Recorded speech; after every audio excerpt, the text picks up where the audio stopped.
depending on how the situation is progressing, then further measure may be taken. Obviously, if everything will be okay, there is no reason to postpone the calls from May or June. Okay, good. Let me start, and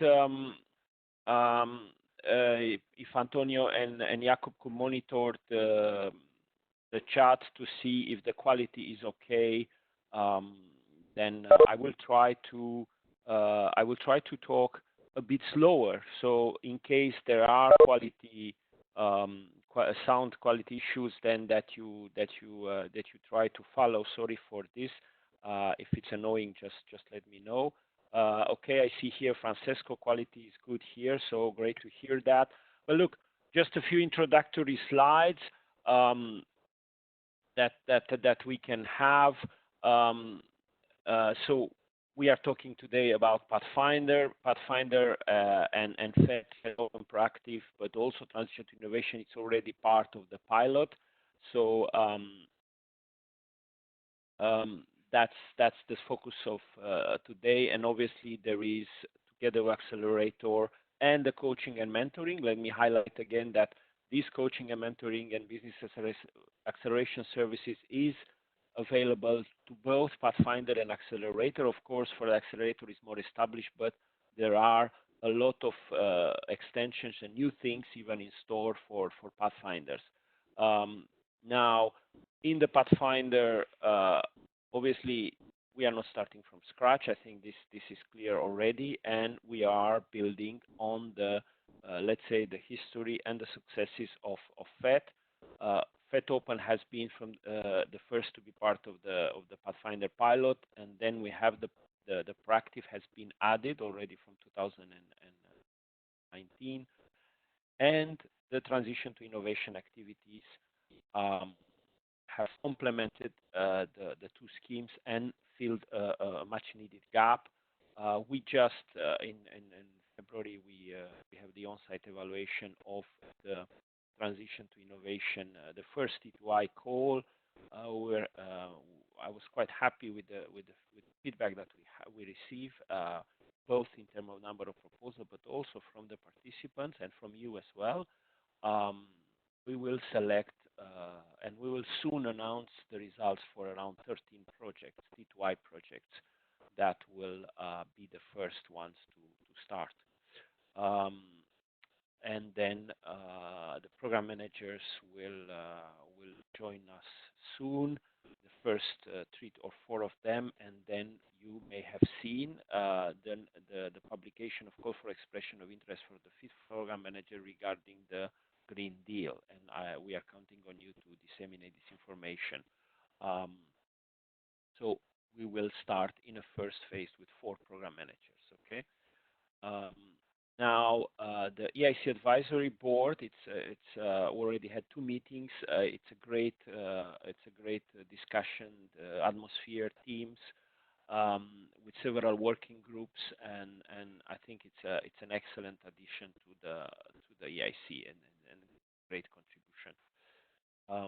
Now let me go into the work program update, focusing obviously on the parts that have been updated and changed. Now a bit of explanation, if you want, why we went to this change. Well, we have done this if you want, this work program already in 2018 basically, and since then quite a few things have changed, including a new commission and obviously new political priorities. So Green Deal and Europe Fit for Digital Age are clearly the 2 top political priority, and that's why we have proposed this update to adapt the board program to strengthen these two aspects. For whether we are talking about the Green Deal, and energy obviously is an important aspect of the Green Deal, and AI or digitization, etc. But again, focusing of the upstream aspects of the advanced research of the low TRL. Okay, and then we also, I think it was quite, we're quite happy with the response that we got, both on topic of AI and on the energy topic. Okay, and especially on the energy, this was a new community, or at least certain discipline were new community for us. Okay, so that's why it was important to get this feedback, because imagine we wouldn't get enough proposal, then adding a new topic in this respect would have perhaps been risky. And for the moment, it's only a pre-publication. You have the URL there, but at least for even if we have all this disruption with coronavirus and teleworking, we are on track to publish, to adopt and publish the call to adopt the work program on 23rd and to publish the call on 26th of March. Now, let me give you a first of highlight, iceberg view of what has been the changes. So first, we go from 4 proactive topics to 5. In other words, a completely new topic, which is the breakthrough zero emission energy storage and conversion. You may remember in 2019 we have energy generation, so we try to kind of go towards a various sort of a chain of we need a new energy generation or clean energy generation, but if we don't have the storage and then obviously the conversion is, if you want, related to both of them. You could see it as a sort of a long-term storage, if you want. And then the other one remains as they are, but the extended social interaction topic is basically complemented or extended with artificial intelligence for extended social interaction. Okay, these are basically the main 2 changes. Apart from the budget, the budget is slightly increased, especially the FET Proactive 07, which go from 50 million to 56 million. Basically, in such a late kind of situation, you cannot make huge changes in terms of budget. So the kind of solution which was really appreciated by the program committee was to increase slightly the budget and not to drop one of the topic, which in this case was measuring the unmeasurable. So that was maintained, but with increase due to this increase in the budget. The other topic, FET Proactive 08, remains unchanged. Obviously, this update, which was done in a relatively short time, I would say, at least for our processes, including consultation with the member states and internal consultation, has been in a very short time, imply a change in the timeline. The call will reopen on 26th of March and will close on 2nd of July. Again, with respect to the closing time, with the caveat that I mentioned before, depending on the situation with the corona, it may. But again, for the moment, let me highlight there are no such plans, but it may be prolonged. We don't know. But for the moment, take into account 2nd of July closing time.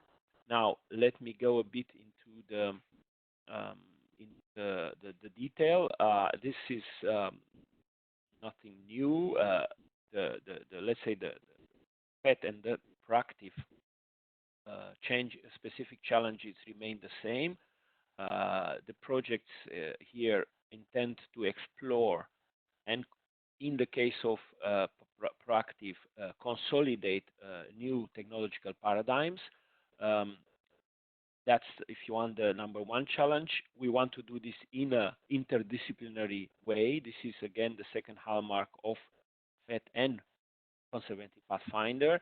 And then we want, specific for Pathfinder Proactive, as if you want, opposed to, or at least complementing the open part, you want to stimulate the emergence of innovation ecosystems. So the project should not only focus on themselves, but also making links, and this is even more important. Why? That's why, for example, in the third pillar, we have an ecosystem pillar. They also have to contribute and to proactively establish links with the ecosystem around them.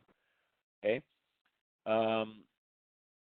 Now, again, we are talking here about high risk, high reward. So what does it mean? We want to have a deep tech, but a particular deep tech, science-driven deep tech.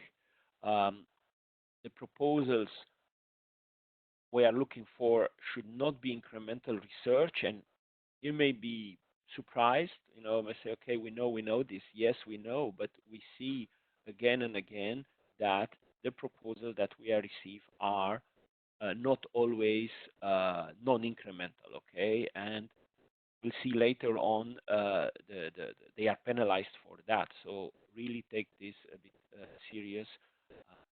And then on the other, if you're on the other side, we are not in a ERC kind of scenario here. ERC is there, it's great. So you should advise the proposers if you see that there is certain idea may fit better into the ERC to go there.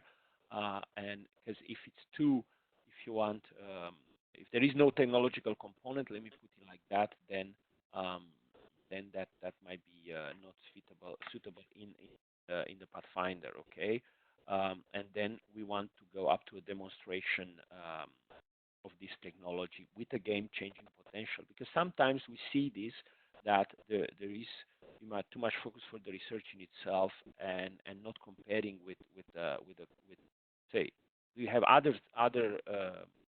if you want technologies or means to do the same, which are much cheaper, and then there is no game-changing potential there. Okay, so high reward must be highlighted there. Okay, so I would in the interdisciplinary community definitely think about social science, new actors, and so on. The subtopic for FET Proactive 007 is the four topics as opposed to the four subtopics, excuse me, as opposed to the three subtopics in before. Again, breakthrough zero emission energy storage and conversion being completely new.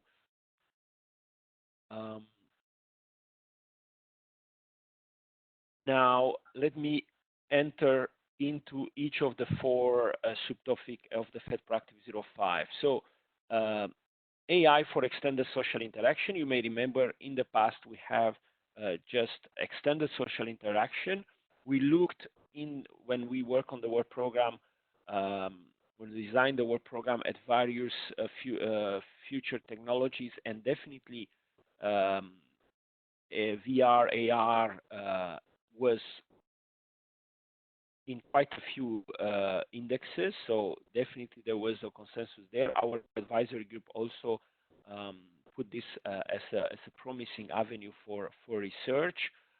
You have here a few questions that you could use, the proposer could use to develop their proposal.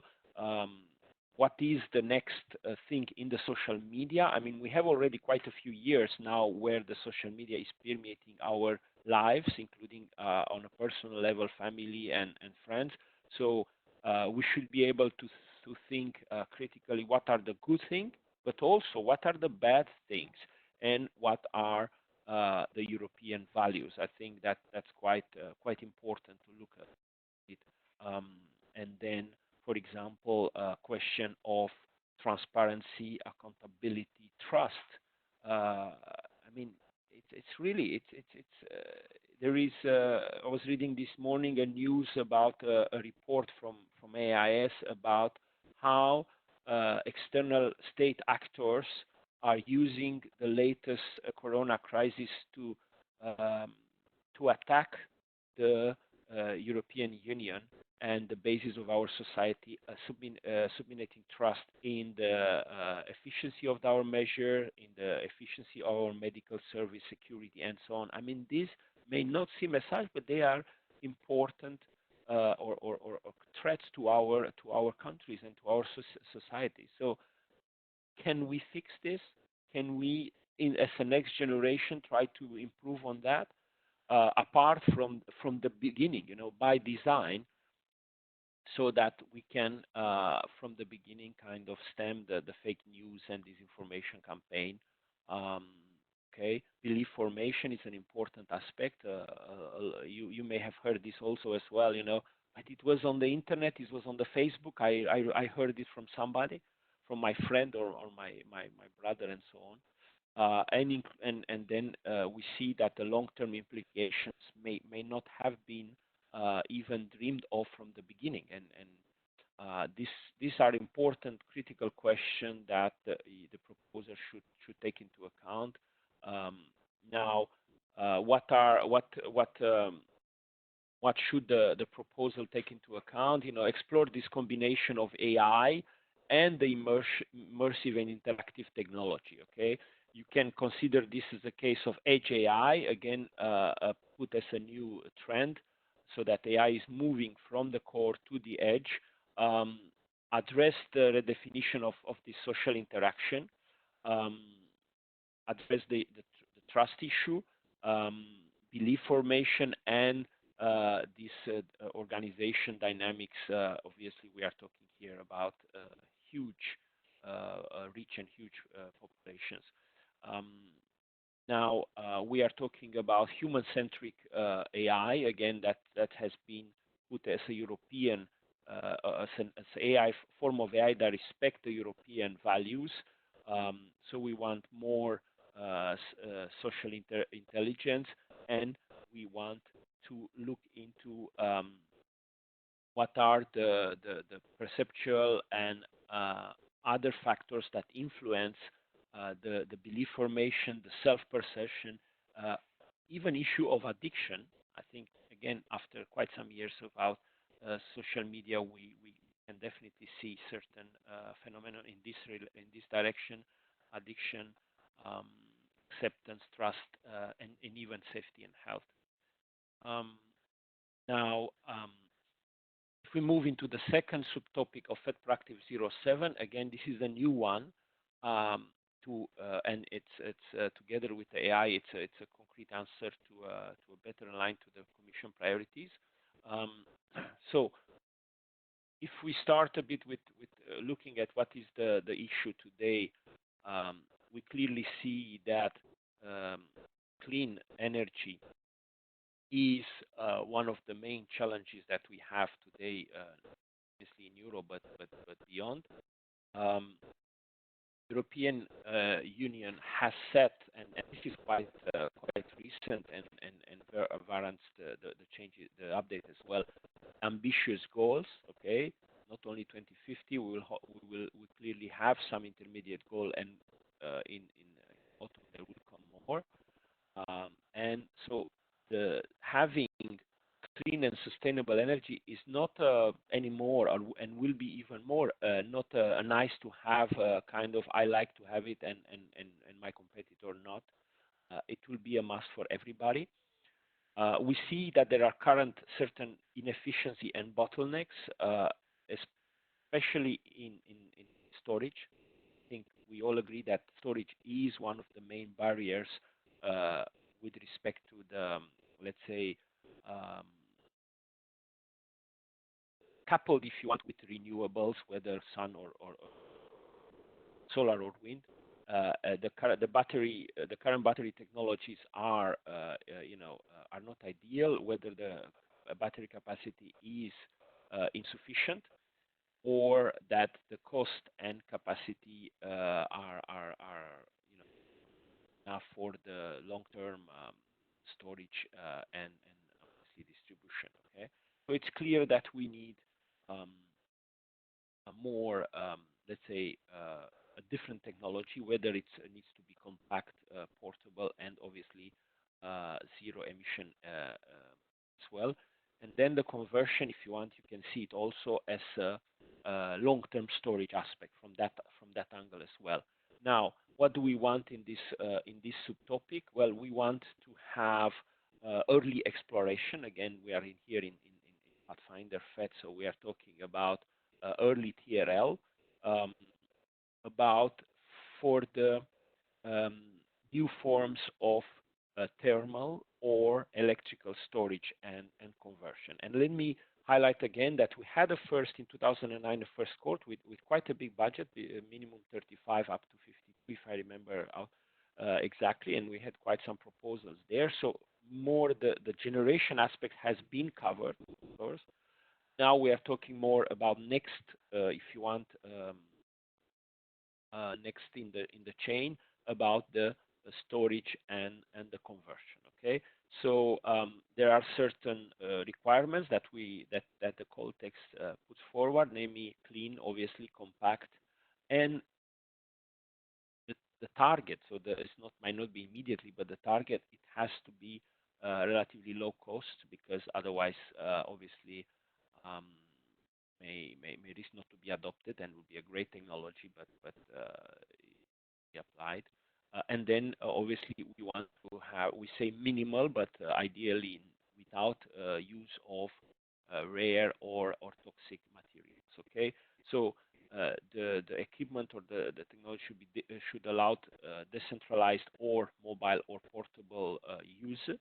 Okay, and then could be whether a substitute for fuel or used in transport application. Okay, but also potentially for large scale. That's important thing. And then let me highlight, apart from the potentially low cost that I mentioned, the high energy density. I mean, if we look back at the call that we had in 2019, we've seen some, game-changing application, but some were them on a nanoscale or very small scale. And not only that, it was difficult to compare the two. That was one of the feedback that we received. But here we want to fund and to give public money if you want to the kind of change the world technologies. And then the proposal should identify the application area, or at least the main application area, and to provide performance targets and milestones. Okay, this is very important, and please highlight this to the proposers.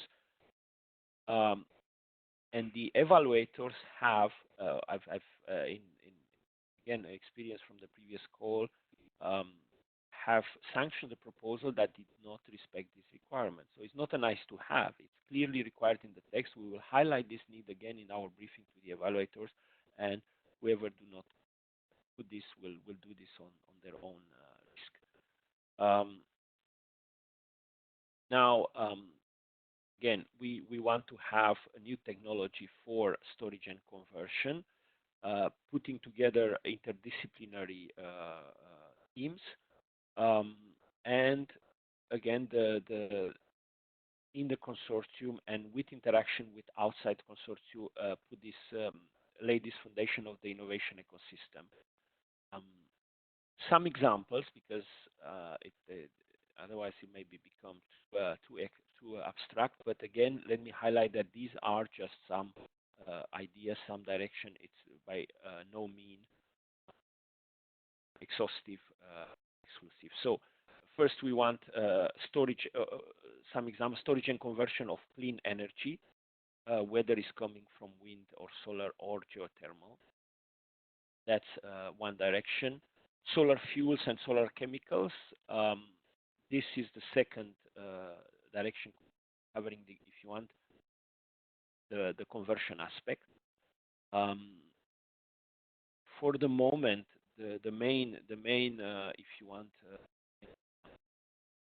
ingredient that I have seen, and we also have already projects on that, is the CO2, whether concentrated or from the air, but there may be other ideas as well. Do not forget about the circular design and the recyclability. This is also, there are also legal requirements in this respect. And very important, please highlight this. Research on battery are not included, should not be included. Again, not because this is not important, but because there are numerous other calls, including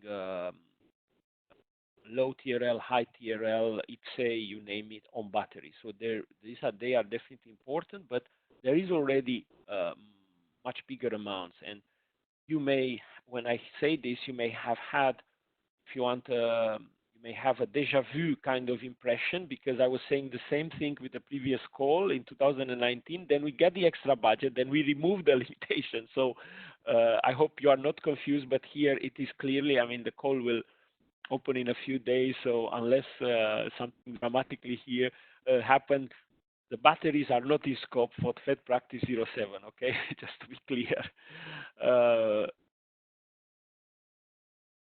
So in terms of expected impact, again, this is in line with the impact for other calls. We want this foundation, exploration foundation for new energy technologies using the, let's say, FET typical approach, including not only interdisciplinary, but with future high potential actors, from young researcher to high-tech SMEs. And I underline high-tech SMEs.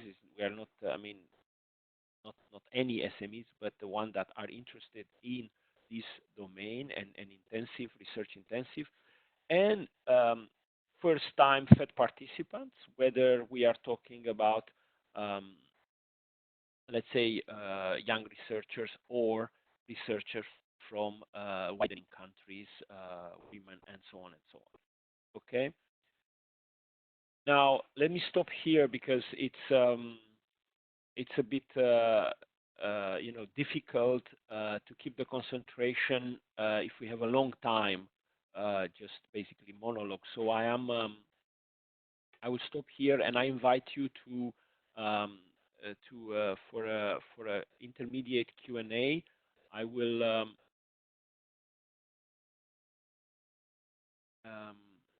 yes, we do have already some questions.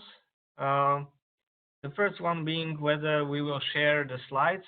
That is yes, we will share the slides, and also they will be displayed on our brand new website.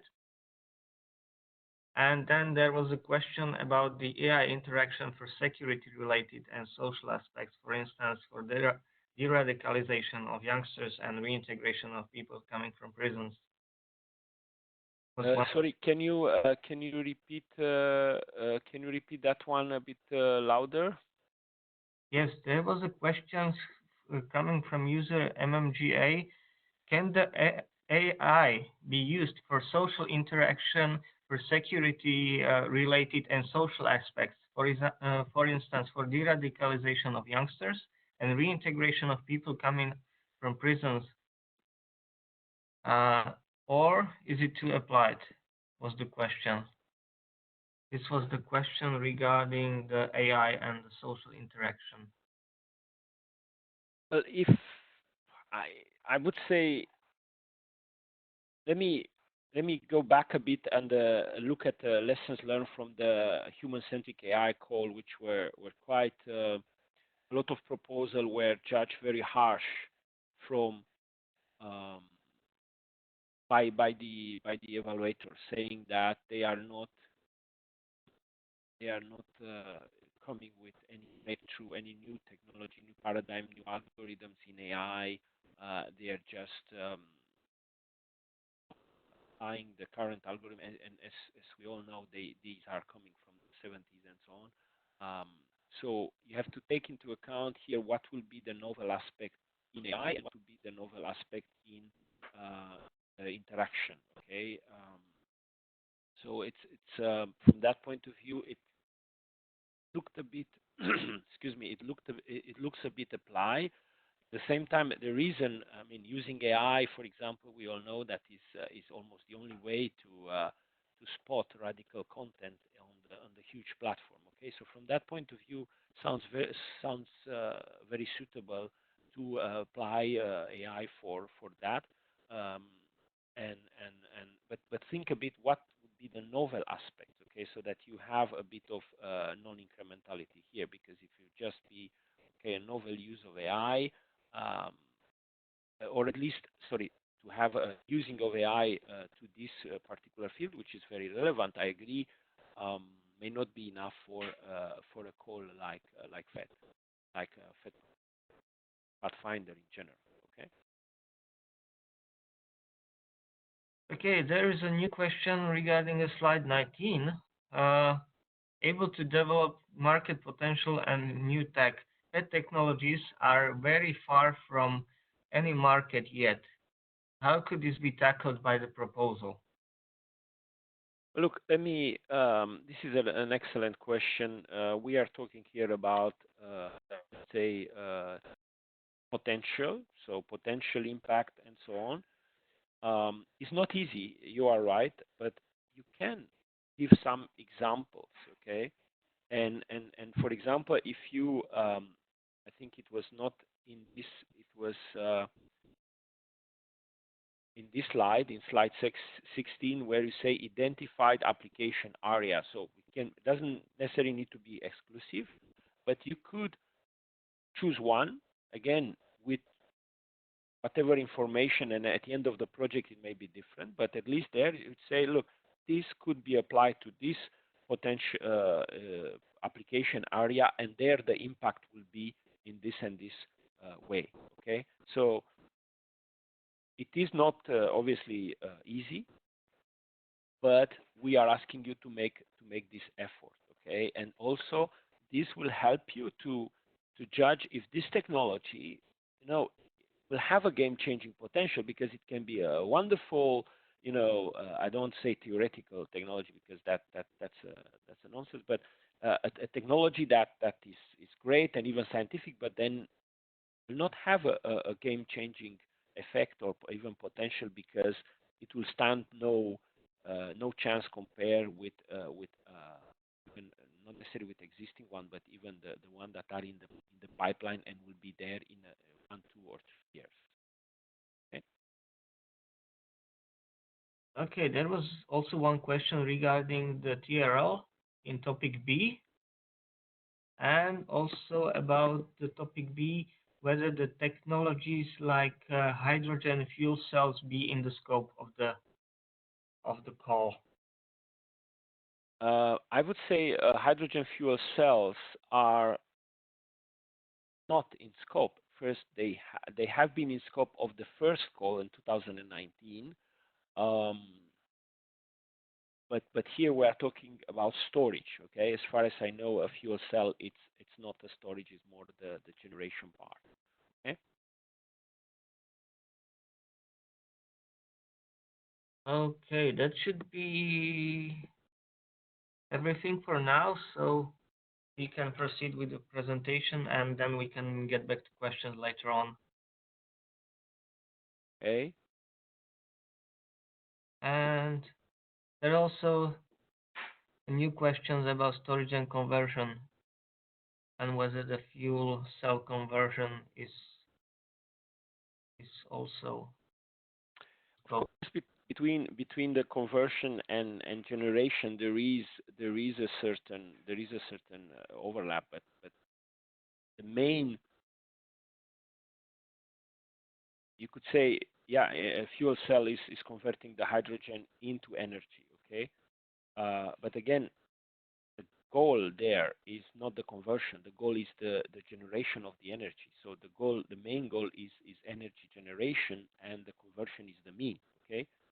While here, and again, we have addressed this aspect in the previous call, which, let me remind you, the budget was quite good. Here we will not have this if you want, luxury. So you really want to narrow the scope, okay? So you will, I think, if you I would say, risk the, if you take this approach, and you can make the argument that fuel cell is converting hydrogen into energy, that I take the point, but nevertheless the goal is to generate energy, while here we are looking first to store the energy that we have generated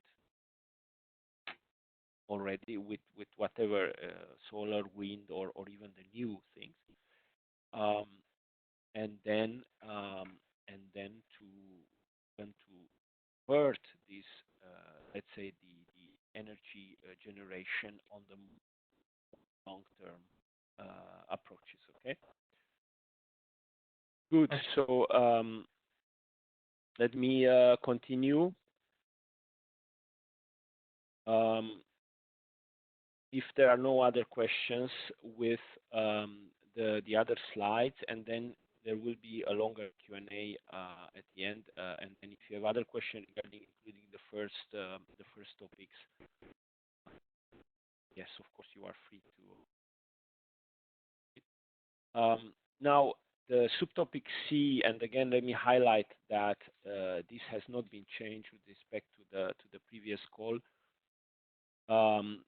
is about digital twin for life sciences. Okay. Just a bit of background.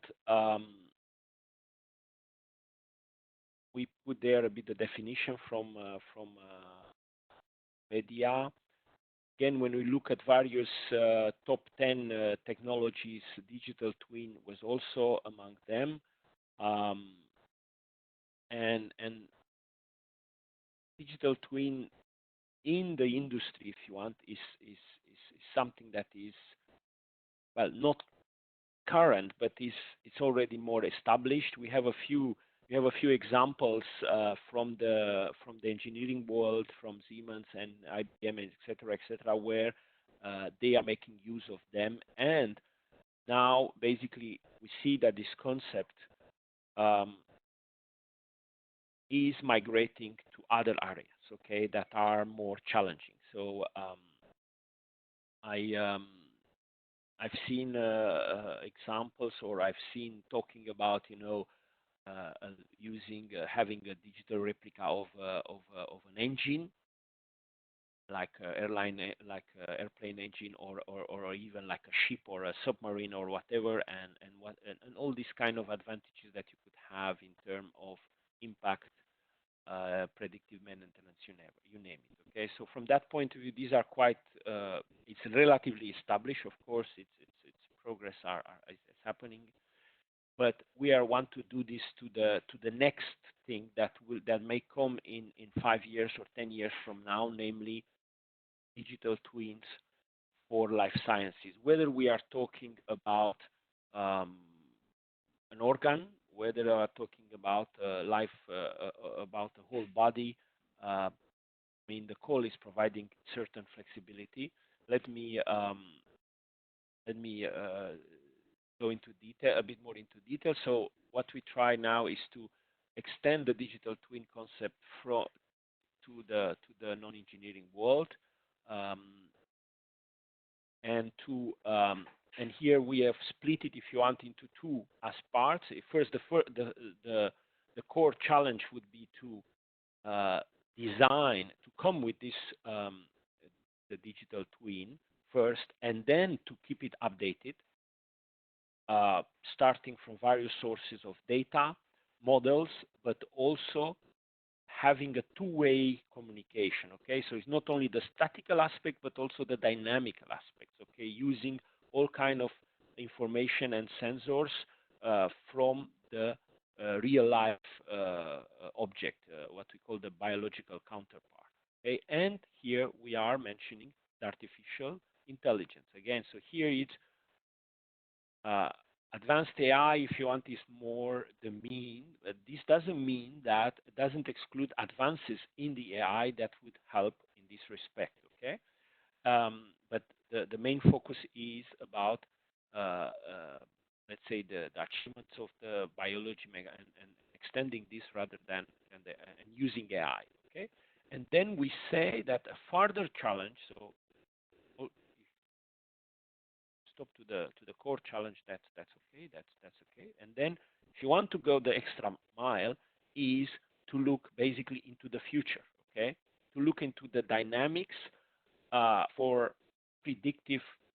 I mean, I'm joking, perhaps only half, but I was giving the example of predicting maintenance of a ship or an engine. But how about our predictable maintenance? Saying that, well, if you continue like this, you will have a major issue with your organ or with your health situation. Okay, and even what can we do to improve? Okay.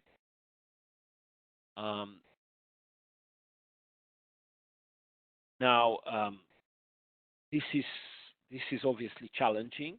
There is some work in this field in various places along Europe, um, but definitely we want to push the state of the art here. Okay, so we want to modeling, model adaptation and evolution. That's clearly one of the goals here. What is important is to also this tight coupling between the digital twins and the biological counterpart, whether we are and here again various scales are okay. So it's not a one size fits all. You can start with an organ or even suborgans, and then or a whole body.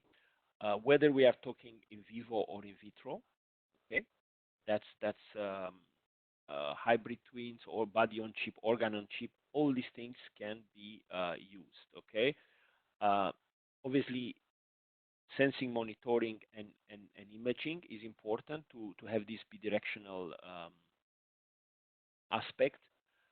And you can look into various scenarios, whether clinical or non. Okay. With respect to how this can be used and why we should use and potential impact, obviously personalized medicine is the one that comes into mind. Advanced diagnostic. I mean, we see today how important this is, and you have seen probably the news about using, um, you know,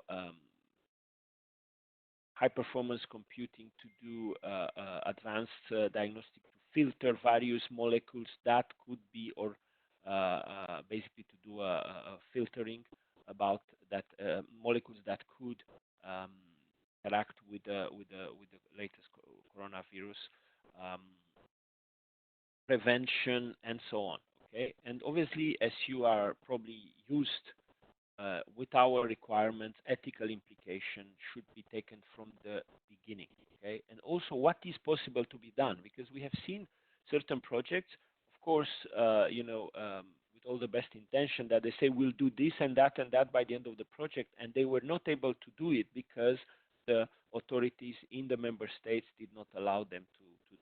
Okay. Now the last topic is the measuring the unmeasurable. Okay, so we are, I mean, miniaturization is a factor of life. The let's say the incremental innovation makes that there are new products, new systems that are smaller and smaller and smaller. Okay, obviously, perhaps invisible, there is an aspect to it that our metrological system, what we have to measure, gets smaller and smaller. And today the barrier, or at least the challenging, is at the nanometer level. Okay, and this has been highlighted by our expert group. So the challenge is we need basically new approaches, new techniques to measure first on the dimensional aspects, the nano and sub-nano, and even sub-nano, meter dimension scales, and then also in the temporal dimension, we may need to measure the processes, for example, at the femtosecond level or even smaller. Okay, so in these aspects, we are talking about two aspects: the dimensional scale and the temporal scale. Okay, and here we are looking from the new measurement concepts up to prototype devices, the famous proofs of concept. That kind of is the typical FET ending of a FET. Okay. We give more details there regarding, changing in morphology, energy, for example. In terms of application, you could have measurement of the anode or cathode of the battery, biological properties and biochemical properties, and so on. Okay. and obviously there is a strong link with metrology and standardization here, reaching out beyond the research world. Now, about impacts, and here let me highlight, is not only about the last topic, is about all the four subtopics here. Well, we're talking about impact around three dimensions: exciting science and technology, new exciting science and technology, potential returns for economy, society, and even and then creating this community of researchers and innovators that will take this technology forward. A bit more detail. So now, scientific and technological contribution. So obviously, we are talking about science to technology here. The focus is about exploring and consolidating the technology, but the scientific contribution are obviously included, not in the blue sky research aspect, but more to advance the technology and to fill the gaps where needed, as we are not talking about incremental innovation here. Again, as I've seen from your questions, and it's quite a normal question, we're talking about potential returns, okay, so in a sort of a sunny day scenario, but nevertheless, it needs to be argued and to make the case. We are talking about involvement of key actors that can make a difference, okay, beyond the research world as well. And in the EIC perspective, it's ever more important to have this emergence of an innovation ecosystem, which means both contributing and linking with, okay, and we want to have inclusion and partnership with high potential actors from the world of research, but from also the wider stakeholders, from public engagement to investors. Regarding the more kind of nitty-gritty, here also have been some changes. So I would like to highlight that the indicative size is not between 4 and 5, but rather between 4 and 4.5. So we have limited a bit the maximum size. However, please advise your proposers to not always go to the limit, just to ask whatever they need, because we have seen in the past when the budgets were up to, and they went directly to the limit and increased the number of the size of the consortia, number of teams, work packages, and perhaps this is not necessary. I mean, I remember again the lessons learned from the evaluation are relatively fresh. So I remember discussion where we say, sorry, but this package is completely not needed. I don't know. It was in that case modeling or something. But here we have an issue. I mean, because there is no negotiation anymore. And the experts say, so it should not be included. I tell them, but look, this is not as simple as anymore. Basically, the Annex 1 will become the proposal, so you need to score them down. So there is a real risk there. Okay. The solution is rather to be a bit focused in the proposal. Okay. So that's very important. Also, not sure if you have seen, but there was an article in Nature who basically made the assertion that if you want incremental progress, big teams are the way to go. But if you want disruptive innovation, disruptive results and technology, the smaller team are rather suitable. Okay, so you may keep this in mind. Okay, obviously minimum 3 partners. Okay, and then you can use cascading grants for the FET Proactive 07 to do reach out to ecosystem, involve actors, prizes, more care experimentation, use the data, etc., up to but you need to mention this very clearly in the proposal, and obviously up to 60K. It doesn't need to necessarily need, it cannot be smaller. Why not? Now, some further details. As I mentioned, 26 March is planned. It's so approval is still planned for 23rd of March, and then a few days buffer. We reopen the call on 26 March. Call deadline for the moment 2nd of July. The classical thresholds are there: 60% excellence, 20% impact, and 20. We have a bit of a kind of allocation of the budget. So out of the 56 million, at least 12 million will be allocated for the subtopic A, B, and C. Okay, and the subtopic D, the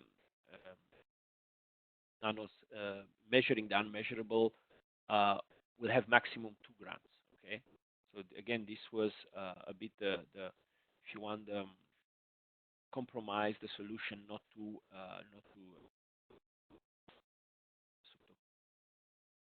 okay. Again, 30 pages, this is known. And then in order the selection of the proposal, basically we plan to have at least 3 proposals per subtopic A, B, and C, okay? Depending on which the scores of each proposal certain topic.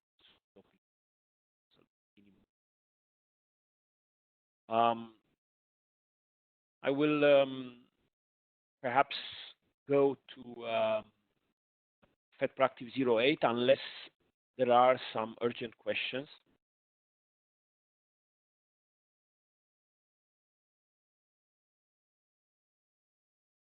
No, I don't hear any question. There are 2 questions. Okay. There was the one question about responsible research and innovation as expected content. Why is it mentioned and how it should be treated? Well, look, we are social science and humanity and impossible innovation. It's not a must, let me put it like this. We are encouraging and advising, and in certain topics, when there is an explicit like ethical dimension and so on, indeed then there is a must. Okay, so that's it depends obviously on the life science and even AI. This is usually required. Okay, there is no one size fits all here, and even I would dare to say that we want to. It's even a bit risky to give very, kind of strict and clear guidelines, because this may, if you want, may be used to tick the box, okay?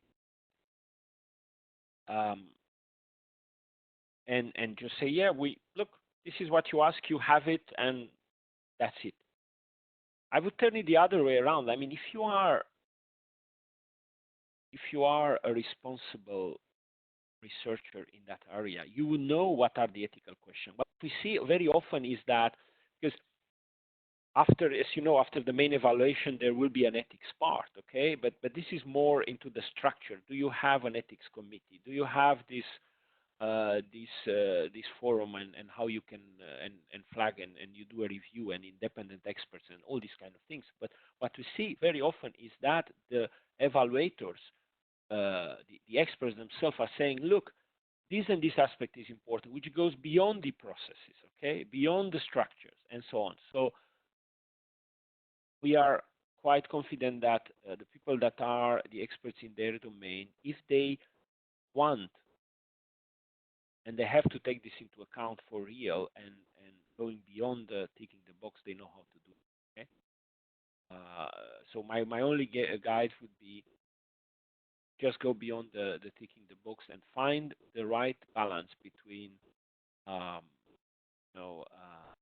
very heavy process that will be a drag on resources and a burden to something that makes sense and adds value. Okay? Because you want to do this not only to comply with questions or that may be an ethical consideration that may be in that domain, but also to make users or potential users safe and want to adopt the technology. Okay. Okay, there's a second question coming back to the proposals addressing storage of energy. And that is, sorry to come back to the question again with it. Is it correct that the proposal addressing only storage of energy without addressing energy conversion would be out of scope? No, why should be out of scope? Well, No, I mean if you just concentrate on storage, that's pretty fine. If you concentrate on conversion, that's fine. It's just that the scope is wider. Okay, that doesn't necessarily need to be to cover both. If you cover both, okay, that's okay. That's okay as well. But it's not a obligation to cover both. okay, that is everything for now, if I'm not wrong. So we may proceed with the next topic. Okay, so we talk about digital twins for life sciences, and now we have a digital twin for environment. Okay.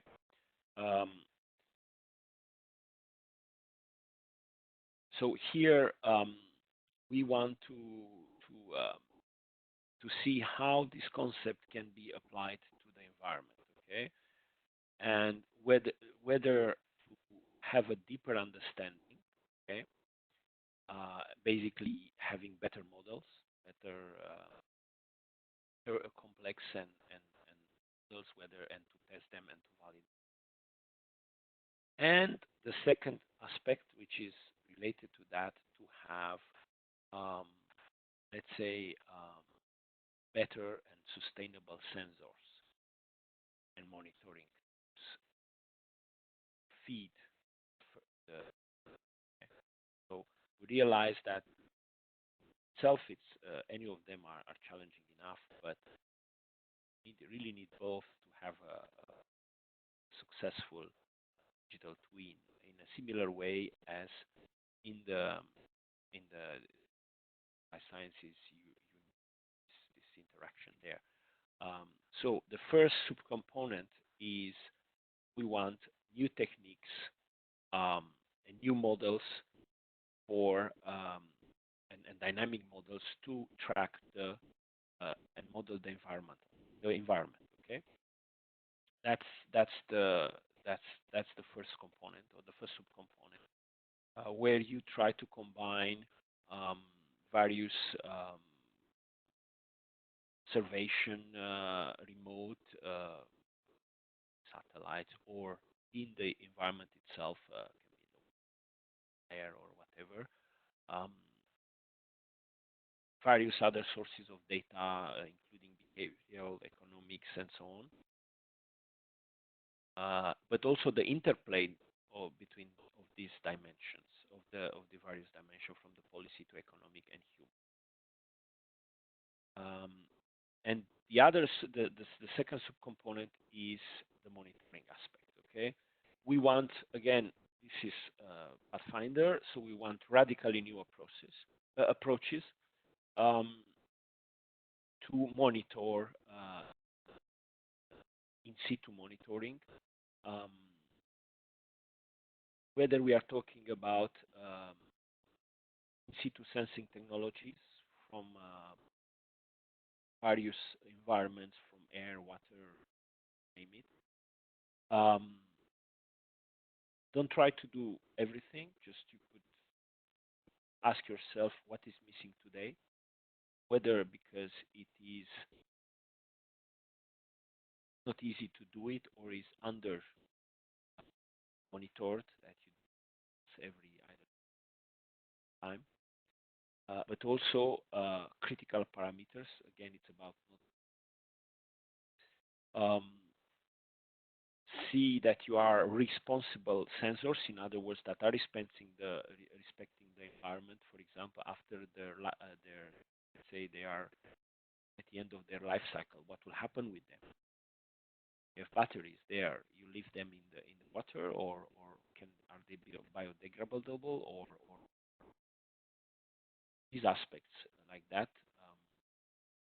Um, and then very important, research on the networking aspect is not included in the scope. In other words, the focus should be on the sensors themselves, not on how they transmit this data to the, let's say, the central server or the central platform.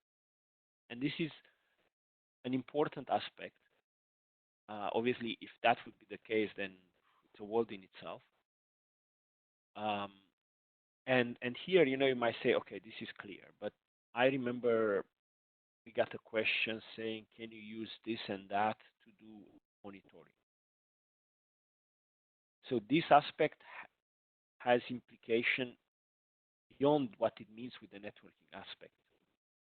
But that is assimilated with how do you transfer the data from the sensor itself, or the platform that has several sensors, to the central server, okay, which may imply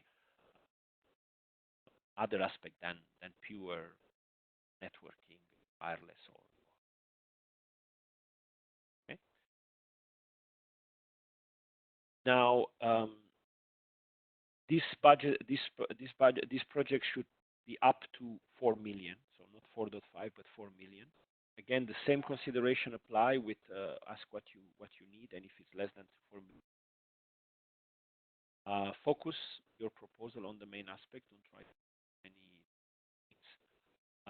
And specifically for this topic, the cascading grants are not allowed. This is basically the same opening, the same closing, the same threshold and weight, the evaluation criteria, and then there will be here perhaps the only new thing is that we will ask for a collaboration agreement between projects. Okay, so that, for example, that are focusing on the modeling will collaborate with the one.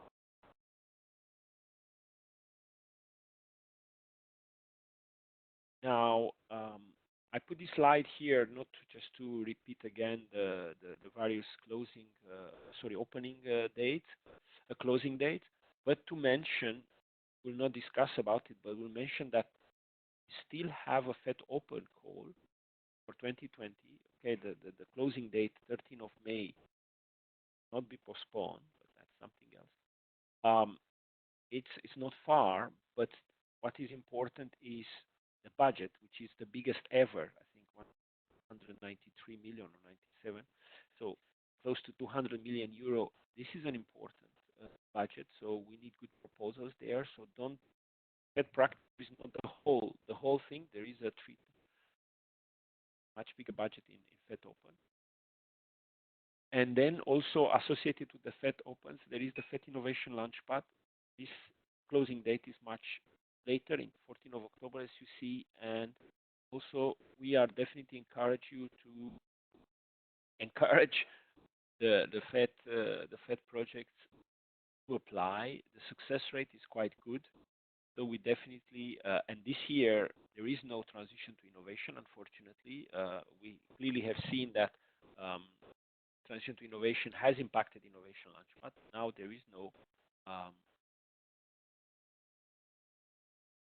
so we hope that the projects that want to explore various business model, various markets, and so on, find the FET Innovation Launchpad interesting, especially because this will do it with lump sum, so it will be even easier from the, let's say, administrative point of view for the applicants. Okay. Good. I will continue now with some tips and suggestions for successful proposals, and definitely encourage you to um,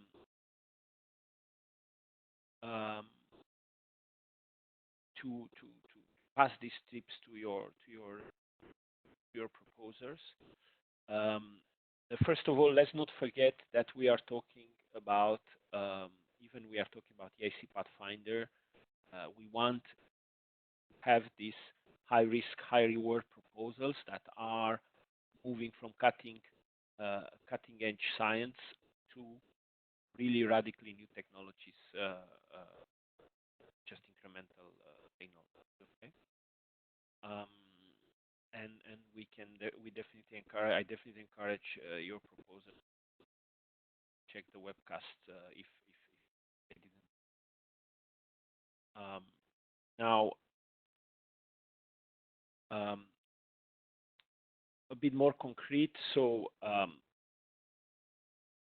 really, the main important aspect is to really make sure that the proposal has a radically new vision. Okay. A few slides from here, you will see how the evaluators are looking into that and what they are doing if this is missing. Okay, so this radical new vision is important to be there.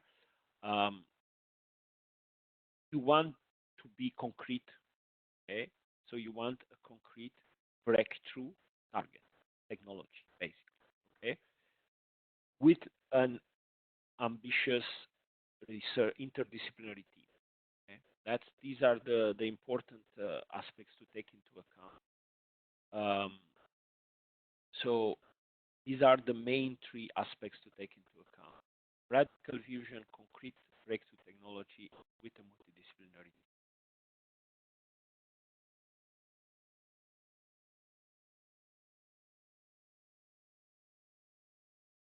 There are, again, there is a certain degree of continuity, but evolution in the same time. So it's not. I don't want to say that EIC Pathfinder is what FET is. You know, you heard me several times saying the model is FET++ in terms of what you can. But also continuity in the sense that what you can do today or what you have done past in FET, whether FET Open or FET Proactive, you should be able to do in Pathfinder, but in Pathfinder you should be able to do more. Transition to innovation is just an example, but I mean in the Horizon Europe, in the fully fledged EIC, we have the legal basis much more permissive, okay? But it clearly says start at the lowest tier of there. So the vision, the science, the hallmarks will hopefully will be there, including non-incremental. Okay? The impact is not only on knowledge creation, but also on the society in the respect of quality of life, of pure health. And these times are fortunately examples. Just to give you an example here, you know that testing is a big issue. Okay, whether because it's very expensive or even some quick samples do not detect the virus if it's too early, so it's after 10 days or whatever. For example, we have a project, I think it is called VirusScan, that is trying to use a radically new technology for testing, basically to sniff the virus basically and detect it. Okay, that's a game-changing paradigm. That you don't need to wait or to do it. Just have a sort of electronic nose that detects the absence or the presence or the absence of virus. So just an impact on society. Obviously, impact on career, that's clear, and obviously on the new companies, spin-offs, IPR, and when you should ask, and the proposer should ask, what is a good project? They should look a bit into the successful project. And I heard some encouraging remarks in this aspect.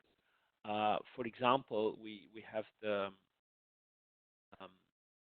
the study that we have done from on 2020, 124 FP6 and FP7 projects, and then you see there that they are up to 19% top-cited publications, promoting career skills, a lot of novelty of results. 83% are radically new. So it shows that our talk about radically new technology, radically new approaches is not just talking the talk, it's happening in practice. Novelty of collaboration, 66 are in parts new. And then that some of the results are, even 50% are unplanned. So you need to, when you design your consortium and your processes and your risk approaches, should plan for unplanned. Be ready to say, okay, we will discover things that we didn't plan. We will hit barriers that we will not, that we foresee. It's also the upside opportunity. Another approach, another angle is to look for, deep tech, because this is what we want. We want deep tech. And there is this report from Boston's Consulting Group. What are the challenges for deep tech? Okay, and you see here lengthy time to market and technological risk and complexity. So collaboration is important, pushing the technology barrier and the strong research dimension is important for the deep tech companies and the deep tech startups, as opposed to just the web which apply existing technology processes. Now, also another example is again looking at the success cases. We give this example of body on a chip, very advanced research, good alignment with the objectives of the company in terms of future development and resulting excellent collaboration and relatively quick results, a relatively short time from the moment that the successful results of the project become used. And even available. Okay. Just some more concrete do's and don'ts. Again, it's important to have an ambitious proposals that you would write for colleagues from you, so not in a language for us. Look very well at as a consortium. Again, this ecosystem approach. We do not add roles just because you want to be 4.5 million. Okay, just keep it to the to what you need, no more nor less. Really go beyond your comfort zone to look what are the best teams in this area. Look also beyond Western Europe. Look into the widening countries. You might find some hidden gems there. And this would also help you with the novelty, so that you come with different way of seeing things. Collaboration, again, it cannot be overstated and repeated too much how important it is. Two aspects to take into account is that one of the almost sure way to be downgraded is if the your proposal is basically just a marriage of convenience, if I may put it bluntly. That you say, okay, I need to collaborate, so I cannot apply alone, so I just find 3, 4 partners, and we will do each other's partners, and we'll meet once a year, and so on and so on. Again, more often than not, I say, this is back from the advice. This is basically, it sounds like an artificial construction. It's not real collaboration, no real synergy, no 1 + 1, 3 or 4. Whatever. It's just everybody. Unfortunately, again, and even, but unfortunately, not all this is detected, and we see it afterwards. And during the reviews, they say, well, there is not real collaboration. Then we are forcing that, and it's a it's not an ideal situation. It can be painful. And the best way is to start from the proposal, to write it together. Unfortunately, I mean, this is really a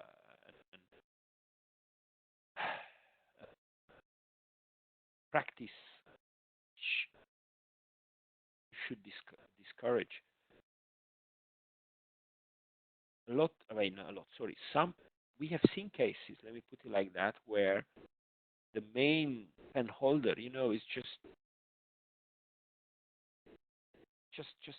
looking on the web and finding themes and just putting them in the proposal without those knowing about it. Okay, and then with the principle that okay, if we win, they will not don't mind. Okay, and I mean this is really really unfortunate. Okay, and we definitely have are trying to detect that and to take some measures on that. So I agree, it's not easy. So it's the best is to start with you, that you are the gatekeeper, and preventing, if possible, and discouraging these practices. Okay, and last but not least, the communication and dissemination. Um, we have dedicated projects like FETFX that can help you what is the best practice in this domain, so that it's not a burden, but is helping the main goal of the projects to engage beyond not only the public, but also communication is all about communicating with the ecosystem, with investors, with other peers, and so on, and disseminating the results of the project. Tell about just looking at the consortium. Now, I think Antonio alluded to that, so that we help to with the questionnaire, both for the main RIA and for the transition to innovation. And I put here a few slides. I will not go all of them, but just to highlight how the evaluator, again, and doesn't mean all of them are doing this, and you will see there is obviously variation into how they are looking at this, but this is just to give you some idea how they are looking at certain aspects like radical novelty, okay, how they are judging this, okay. They are looking to say very clearly what is the state of the art, okay. So if they say the proposal is not really describing the state of the art, including previous H2020 or FET projects, okay, this is important. Then obviously it's difficult to judge that what is new, okay. So they are looking for evidence about that. What is the state of the art and how your project is comparing with the state of the art and what is doing beyond it, okay. They are looking for entirely new ideas that may lead to new technologies. And again, let me highlight here the difficulties of the AI topics, where we know the technology, the algorithms, and so on are and also making the case why this is disruptive and just incremental. So don't perhaps not expect that the evaluators will see that is non-incremental. Explain it a bit more, okay? And others are looking for information why this was not possible. What you want to do is was not possible before and now becomes possible. Okay. Now, interdisciplinary. Okay, what does it mean? How do you evaluate this? And you see they are looking if the right disciplines are involved, and if several disciplines, and if they are the right disciplines, okay. What are the various the specific approaches to problem, and how the interdisciplinarity is different, okay. And again, another link with the collaboration aspects. They are looking for evidence that this idea is not only part of several, composed of several ideas, but they are, all the consortium is contributing to that. Again, some detail about what means with a visionary proposal, okay? What they are looking, and then perhaps, excuse me, a mundane question, but you will see that most, if not all of them, appreciate graphics of pictures, etc., not only text, okay? So one of them is commenting saying graphic and picture are essential component in presenting a convincing case, okay? And I found this funny that one is even going as far as saying that the proposal or the consortium should be forced to have certain standard graphics, okay? And then one of them is giving you basically some tips saying, look, number of pages are limited, so basically using graph of schemes can help you gain space, okay? Because you can replace a lot of text with the graphic, okay? So please help pass this message that evaluators likes to see graphics, not only text. I think we are getting close to finish. Yes, so there are a lot of support. There is a lot of support needed from the EIC wizard to guide for applicants, Q&A. Obviously, you are our boots on the ground. Also, a lot of channels to keep you and the proposers informed, from Twitter to YouTube channels, so on. And this marks the end of my presentation, and I'm ready for the last Q&A session.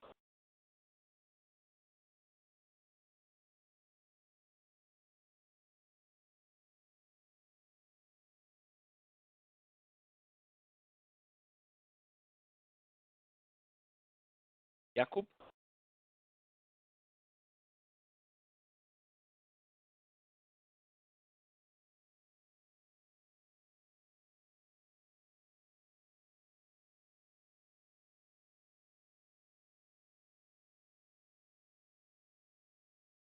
Anybody else? Thank you, Viorel. It's Alessia here speaking. Hey, Alessia. Okay, I don't know if Jakub can hear us. I was out for a second, but I can hear you now. Okay. So the first question is whether we do foresee a similar webinar as this one also for applicants. The answer is obviously yes. I think the date is 26, if I'm not mistaken. Yes. I will tell more about our upcoming event, and that is the EIC Info Day on the 26th of March. The next Thursday, we obviously access to EIC, European Commission, and Horizon 2020 national contact points are organizing an Info Day on European Innovation Council, how to succeed in the EIC Pathfinder and Accelerator calls. EIC Info Day will start at 9:30 and will be broadcasted both from Brussels and from Prague, from the Technology Center of Czech Academy of Sciences. You will get to see Mr. Viorel Peca once again, but this time it will not only be about Pathfinder, but also about its relation to EIC Accelerator and the EIC Accelerator in itself.